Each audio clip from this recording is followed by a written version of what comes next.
Thanks so much to Katie Miranda Al-Ali for joining us today for the second session of our interviews on the history of the International Solidarity Movement, and especially the history of ISM NorCal. Before we get started, Katie, would you like to tell us a little bit about yourself and where people can go to find out more information about you and your work? Sure. My name is Katie Miranda Al-Ali. I'm a transformational visionary artist and a jewelry designer. I help people get out of their own way so that they can manifest what they want in their life. And my website for my work is katiemiranda.com. And people can also find me on Instagram at Katie Miranda Jewelry. That's wonderful. Thank you so much. I wanted to ask you, how did you get involved in the International Solidarity Movement in ISM work? And are there any stories you'd like to share with us about your time and involvement in ISM? Yeah, so I first heard about ISM in 2003 when Rachel Corrie was martyred by a bulldozer in Gaza driven by an Israeli soldier. And that was in the independent news media back then. And it was very shocking for me because I was only, I think, a few years older than Rachel, or approximately her age at the time. And the story just really stuck with me because I was like, well, what was she doing in Gaza? Why was she blocking a bulldozer? What's going on there that somebody, like a young American woman would go all the way over there to do that kind of work? And so that is first how I heard of ISM, was because of Rachel Corrie's death. And it so happened that in November of 2005, I was living in San Francisco at the time, and I was looking for something to do on the weekend. And there was an events calendar. It was called the Indie Bay calendar. And it had like activities and events and lectures. And I would frequently go on there when I wanted something to do or someplace to go or some lecture to see. And I saw that there was a training in Berkeley, California for people interested in learning more about the ISM. And I decided, okay, yeah, I'm going to go to that. I had no intention of ever going to Palestine at that point. But I just thought, this looks interesting. I'm going to go. So it was just completely random, but it was a decision that I made that completely changed the course of my life. And I would say for the better.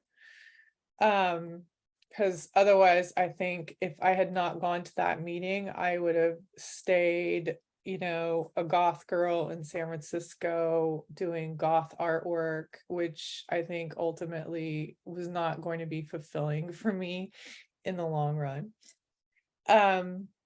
So I went to the meeting, I met Paul and a bunch of other people, and they did this training that just blew my mind. I couldn't believe what these people were doing over in the West Bank and in Gaza, blocking bulldozers from demolishing Palestinian homes like Rachel had been doing, and going to demonstrations and standing in the front lines in front of the Palestinian protesters so that they would not get shot by live ammunition.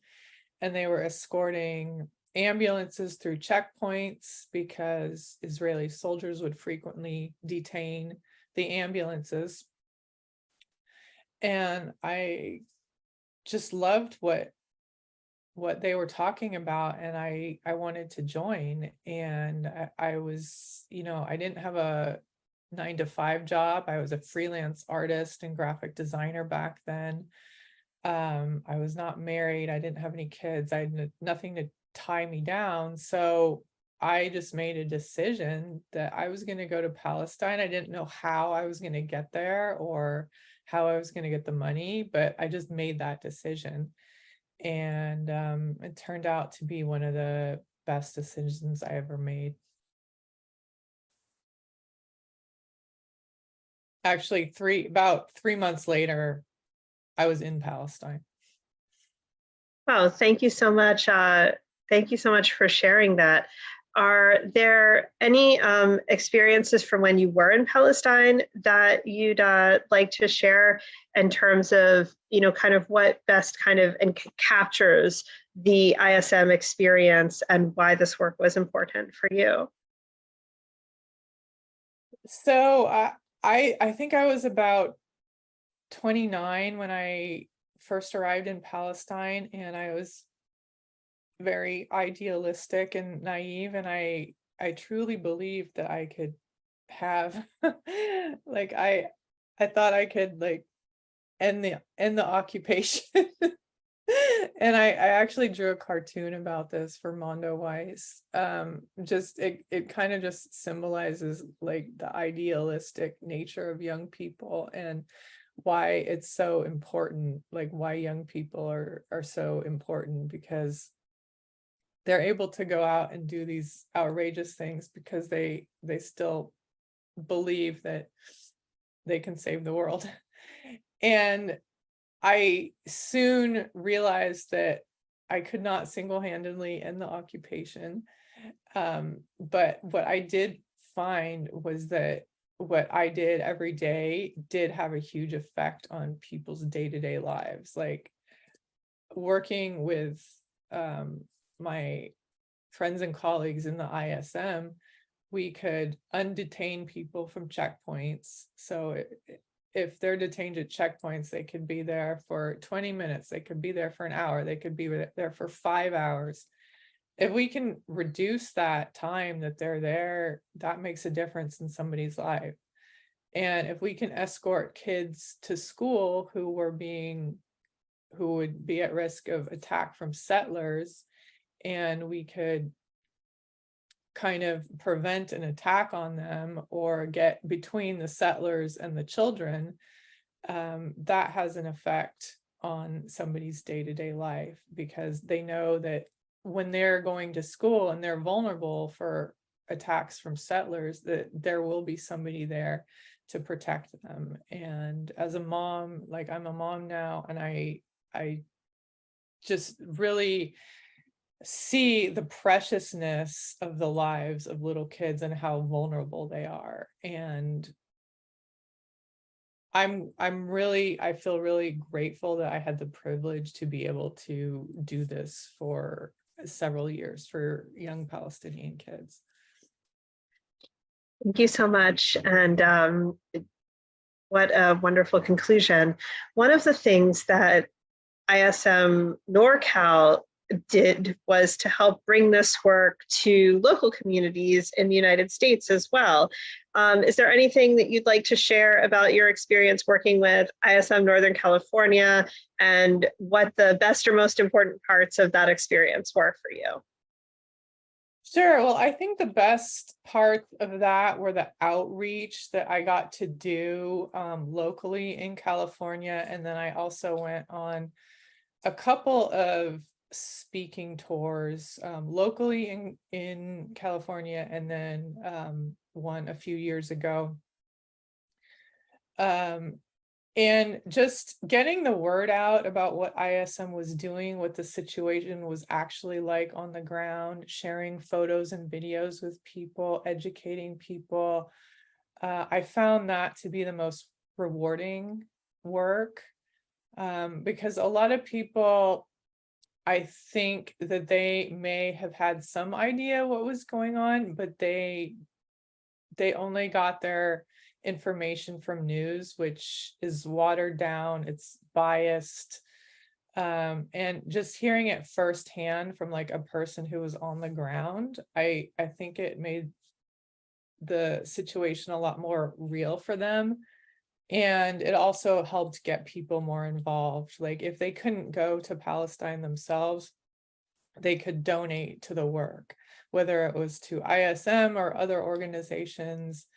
And eventually I started a nonprofit, Palbox, that brought Palestinian olive oil and za'atar and soap and other products from Palestine, as well as my jewelry.